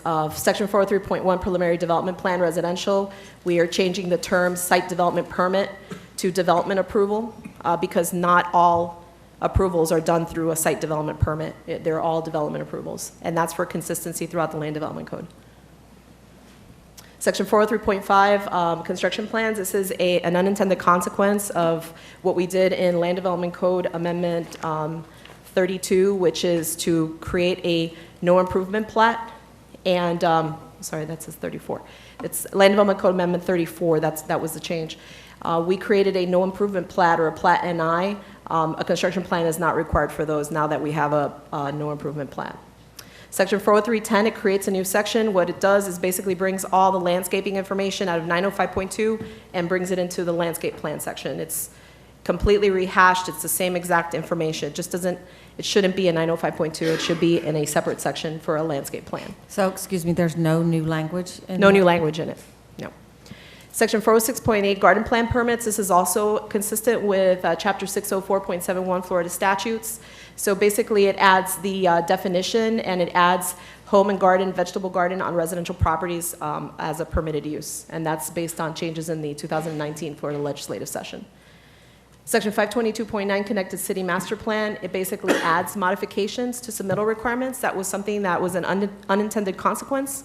So just recently we had a submittal for a Connected City Master Plan, and they wanted, the applicant wanted to modify their submittal requirements. We said, well, we didn't put that into the Connected City section of 522.9. So we're adding that back into, it was an unintended consequence of creating 522.9. Section 527C3, this is a legacy issue. So in 2007, with the comprehensive plan in 2007, a land use called COM, commercial, was adopted, was a new land use. So basically, it adds that folks that are within the COM future land use can seek a C3 zoning, which is current practice. Section 530.23, this comes from the Food Policy Advisory Committee, where permits are required for community gardens with structures, market gardens with or without structures, or community farms with structures. It just clarifies that. Right now, permits are required for everything. The Food Policy Advisory Committee brought down those recommendations. Also, it adds home garden and vegetable garden as a principal permitted use in residential districts, and that's consistent with 604.71 Florida statutes. Section 603, Connected City Stewardship Districts. This is a change to 603.U.8, which adds at the discretion of the county administrator or designee, the Connected City Property Owners Members Group or assigns may be allowed to use planning fee credits above and beyond the $150,000 annual limit. Currently, there's a $150,000 annual limit to use the planning fee credits. 700, this is again consistent with 125.022 Florida statutes. It changes the review timelines. 901.4 substandard roadway analysis and mitigation. This is actually in 901.4, but it wasn't in the applicability section, and we put it into the applicability section where Euclidean zonings that generate more than 100 daily trips are subject to substandard roadway analysis mitigation. Section 901.6.E.5, this comes from the horizontal roundtable, where they have this product that these are attached townhomes. They wanted to have a minimum width for their driveway of 9 feet. Currently, the minimum driveway width is 12 feet. So this is for this new type of product that the horizontal roundtable, the development community, has out there. 901.9 street naming and addressing. Basically, it adds that street names that have a secondary name, such as a vanity name or memorial name, shall not use that name for addressing purposes. It's confusing to the folks who are responding to calls to locations. So they can have the vanity name, but they cannot use it in their address. Stormwater management, this is something that you've probably seen with all the master plans explaining how you can have fences within the setbacks and fences within easements. We're just codifying a standard practice. So basically it adds exceptions that do not impede drainage and setbacks. So it gives standards for fences within drainage easements and fences within setbacks. Again, it's standard language. 902.2K, stormwater management requirements. It removes the requirement for gutters. This is also at the behest of the development community. The Tampa Bay Builders Association requested this. Yeah. If I could, for that one item, you know, when all the canal homes going up and down on the coast, and I talked to people that years ago used to be able to swim in the water, but now because of lack of flushing, because maybe silts in the canals, it's not flowing. I know some areas have actually worked with having gutters where they actually go from the houses and actually go into the canals to help with flushing. Is that something that could be modified down the road if we decided to go that way? So all this section does, it removes the requirement and necessity for gutters. It doesn't mean that they can't come in and install gutters on their own. It just, currently, there is a requirement for a gutter on a type A graded lot, and that requirement has to be met before the certificate of occupancy is issued. This removes that as a requirement, as a necessity. Section 905.2, landscaping and buffering, and this is something that we talked about in the past during different rezonings and conditional uses. It basically adds note on the table that states, unless specifically stated elsewhere in this code, landscape buffers must be from the zoning district or use, whichever is the stricter of the two.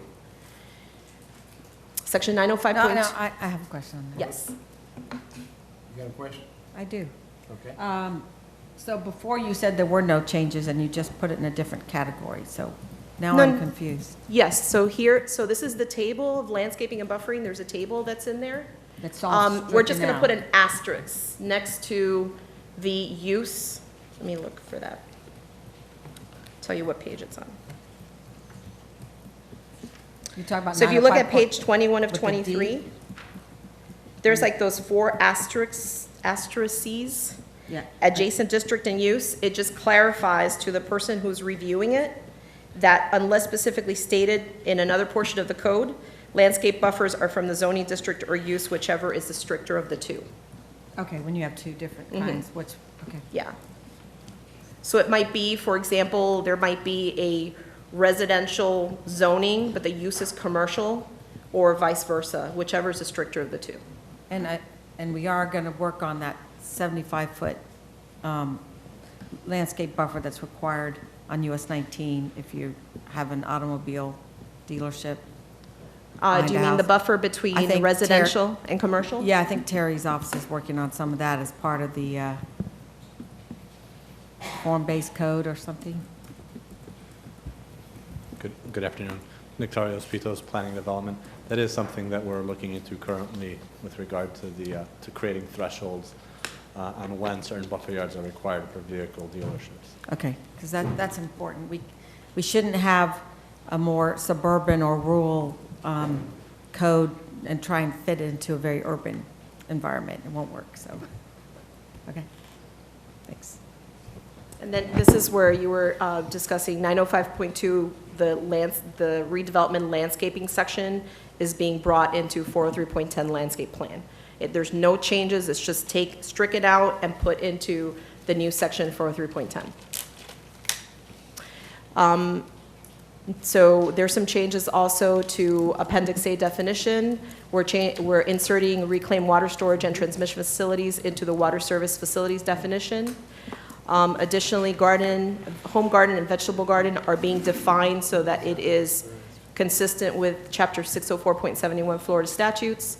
And then in the definition of development order, it removes plan amendment from the definition. Mr. Chairman, just a quick question. I just want to be sure ag is exempted from that. Absolutely. Okay. That has not changed. Okay. And again, we're just asking you to accept public comment, and there's no action by the board required today. This will be going for adoption October 22nd, 2019 at 1:30 in Newport Richey. Okay. I have no one signed up for this item. Does anyone in the audience wish to speak to this item? Seeing no one, there's no action required on this item at this time. P3. P3 was published in the Tampa Bay Times on June 10th, 2019.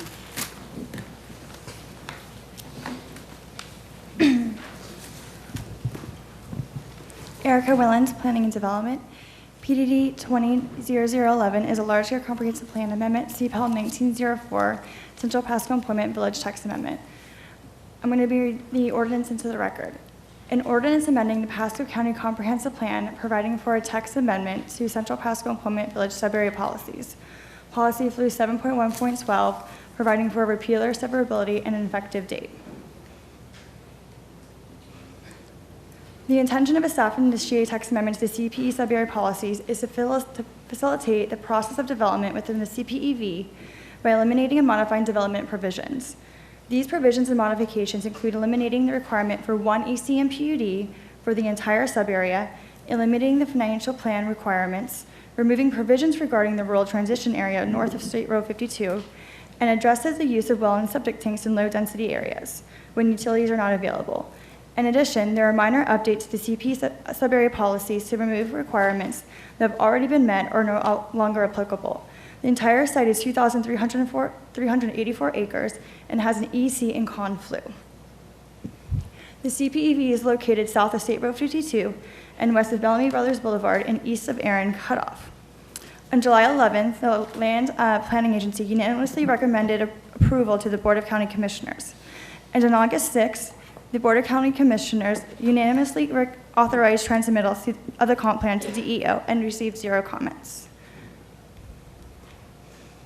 Here is the master plan graphic that is being incorporated into the ordinance. Here it lays out the different land uses that instead of one ECM PUD will allow more than one, and now it can figure out where each land use will be located.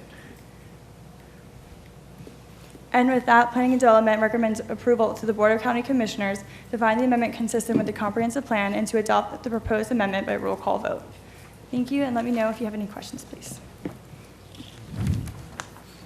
Okay, I have no one signed up for item P3. Does anyone in the audience wish to speak to item P3? Seeing no move for Seeing approval. no one? Second. I got a motion and a second. Roll call vote. District 2, Commissioner Moore. Aye. District 3, Commissioner Starkey. Aye. District 4, Commissioner Wells. Aye.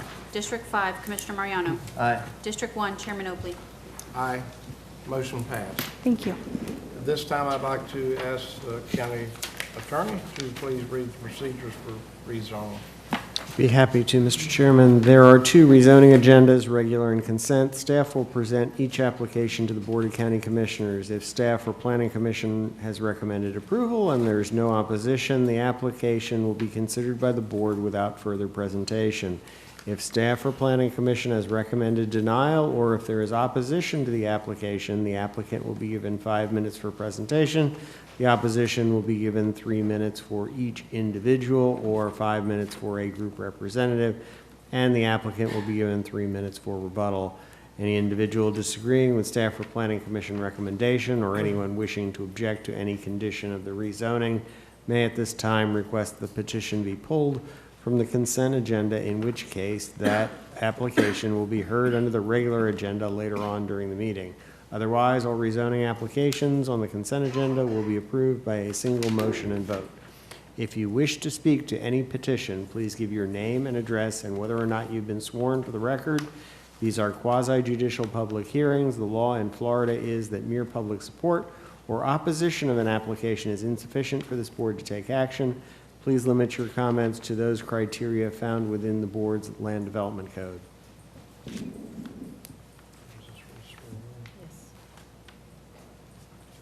All those prepared to speak to the remaining items on the board agenda, please stand and raise your right hand.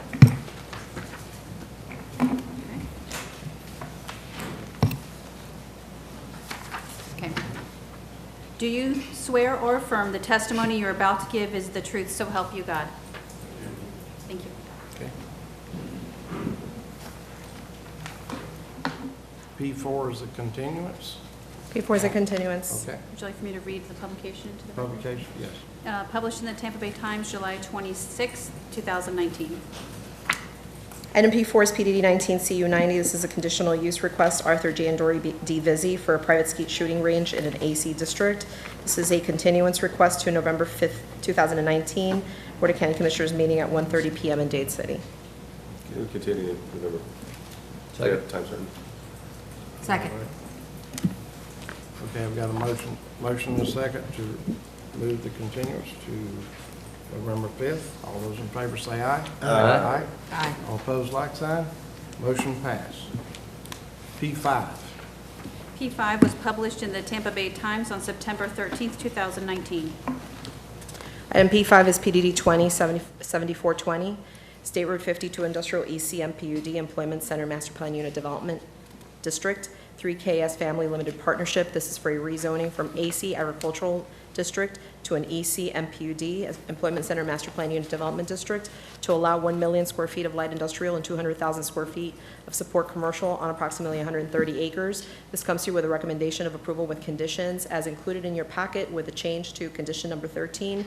That change has been provided to the clerk's office, and I can read that into record if you'd like. I have no one signed up for this item. Does anyone in the audience wish to speak against this item, P5? Seeing no one, let it remain on consent. You need to put the condition that's been changed into the record Okay, before you I will take- read it into record. Condition number 13, again, it has been provided to the clerk's office. Will now read, subject to the provisions of the LDC, Section 901.2.J, Transportation Corridor Management, Dedication, Rough Proportionality, the developer shall convey at no cost to the county and within 90 days of the county's written request, the required amount of right-of-way to achieve 80 feet of right-of-way for Vision Roadway S, a collector road as depicted on the master MPUD plan and/or the Orange Belt Trail. However, the county will not make such requests until 1, the county has programmed design, right-of-way acquisition, or construction of the roadway in the CIP and/or the Orange Belt Trail, and/or for utility lines, or 2, if if a developer other than the county is designing and/or constructing Vision Roadway S and/or the Orange Belt Trail. Such right-of-way conveyance shall be located immediately adjacent to the property line to avoid creating unusable space and/or bifurcating the property. Interim uses will be permitted in accordance with Pasco County Land Development Code, Section 901.2.f. Question. Well, does that change anybody's, that wants to speak to, to this item? Me. Well, seeing none, leave it on consent. Yeah. The commissioner can then make her comment. Now, would you like that? I just want to make sure that if we have the opportunity that trail can meander and not be smashed up against a linear road. So does that preclude it from being able to meander if the geography allows it? I have the do you want to just remove it from consent and we'll have the applicant answer the question? No, or can the just- applicant answer the question? Who's the applicant? Cynthia? And I'm really appreciative that this language is in here. Cynthia and I just had a talk at lunchtime. So, but I just didn't, not being a planner, I wasn't exactly sure what you were saying there. Cynthia Spidel, Ardura Group, 4921 Memorial Highway, and I have been sworn. I guess it doesn't preclude it from that, but I guess the client was just concerned that the property could be bifurcated if it went too far north. So, but, you know, a meandering could certainly occur within that right-of-way. Okay. Yeah. Okay. Okay. All right, thank you. Thanks. That item remains on consent. P6. Item P6 is PDD 19 CU 34. It's a mining operating permit and conditional use amendment request. 7 Diamonds LLC. It's a mining operating permit and conditional use permit amendment for an existing sand and lime rock mine with blasting in an AC agricultural and C2 general commercial districts. This comes to you with a recommendation of approval with conditions from the Planning and Development Department and the Planning Commission. Publication. It's published in the Tampa Bay Times on August 16, 2019, along with affidavits of certified mailings and site postings. Okay. Does anyone in the audience wish to speak against this item? Seeing no one, let it remain on consent. P7. P7 was published with public notice, affidavits of certified mailings, and site postings. P7 is PDD 201157. It's a school development plan consistency. Starkey K-8 school, project number 19-048, school district school board of Pasco County. This is a request for approval of preliminary construction plan, stormwater management plan, and report for 117,700 square foot K-8 school on approximately 25.6 acres. Comes to you with a recommendation of approval with conditions. Okay. Is anyone here to speak against P7? Seeing no one, that remains on consent, and I entertain a motion. Move to accept the consent agenda? Second? Approve the consent agenda. Approve the consent agenda. Second? Got a motion and a second. All those in favor say aye. Aye. All opposed, like sign. Motion passed. P8. P8 was published in the Tampa Bay Times on July 26, 2019. Item P8 is PDD 197425. It's a zoning amendment in the name of Massey Partners Limited. It's for a rezoning from AC Agricultural District to an AR5 Agricultural Residential District. Property is located in north central Pasco County on the northwest corner of Trilby Road and Dowling Lake Road, and the property contains approximately 211.63 acres.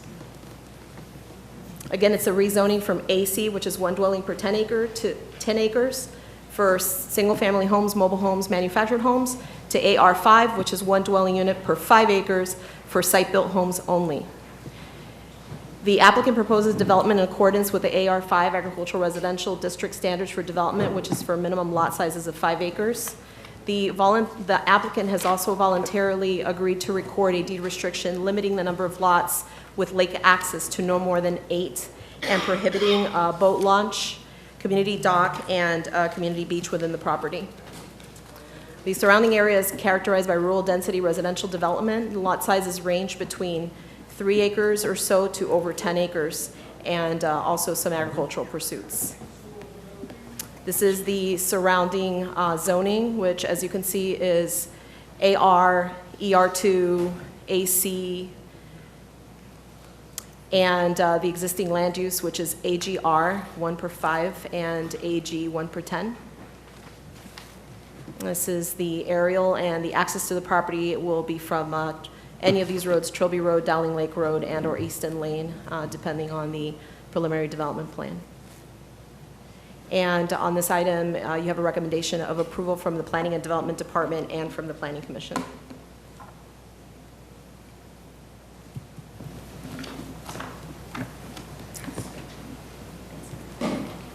Okay. Applicant, Mr. Hobby. Commissioners, Clark Hobby, Hobby and Hobby, PA, 109 North Brush Street, have been, Tampa, Florida, have been sworn. We did not have a number of people here to object who are here at Planning Commission, so I'm going to be very brief. This is a very simple rezoning from AC to AR5. The board voted after the adoption of the 2007 comp plan to change the future land use on this property from AG 1 to 10 to AGR 1 to 5. So what we're doing here is simply rezoning to the comprehensive plan designation that's consistent with what the board already voted to. We worked with our neighbors and worked through some of the issues at the Planning Commission concerning the number of docks that we might have, and I think that addressed a lot of the neighbors' concerns. So happy to answer any questions. We have Steve Henry here if there are any transportation-related questions. Thank you very much. I don't have anyone signed up to speak to this item. Is there anyone in the audience wish to speak to this item? Seeing no one, move approval. Second. Okay, I got a motion and a second for approval. All those in favor say aye. Aye. Aye. All opposed, like sign. Motion passed.